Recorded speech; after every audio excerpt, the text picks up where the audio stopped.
so karon mag-testing na pud tag panganta.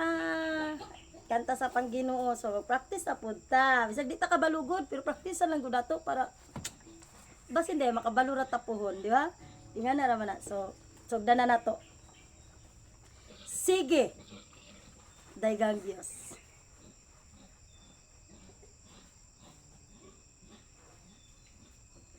Ang mga anak sa Ginoo apik gyud kaayo, dili magluya-luya ug dili magduwa-duwa.